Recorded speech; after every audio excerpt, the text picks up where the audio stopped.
I'm now going to show you my favorite cast on, which is called the cabled cast on, and it's a great one for beginners. For this cast on, you will need to start with a slip knot, but not much of a long tail. So you can make your slip knot anywhere at the end of your yarn you want. And for this cast on, you're actually going to put the slip knot and needle in your left hand. And that's because the cabled cast on is mostly the knit stitch. So what I mean by that is you will actually be knitting into this first stitch. So knit into it just like normal. Make sure not to use your tail to knit with, but to use the yarn that's attached to the ball.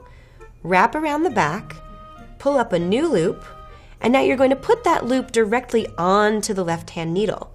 Now you have 2 stitches where before you had 1. From here on out, you're going to knit between the stitches. So stick your needle between stitch 1 and 2, wrap your yarn around, pull a new loop up from between those stitches, pull it out a bit, and slide it directly onto the left-hand needle. Tighten, but don't overly tighten. Now, one of the characteristics of stitches that are made with this method is that the most recent stitch tends to want to lay back on the guy right next to him. Don't be alarmed, it's natural and the way it's supposed to happen. Just sort of edge them apart. Stick your right-hand needle between 1 and 2, pull up a new loop, and put a new number 1 directly onto the needle. So that's the cabled cast on, which means making loops from in between stitches.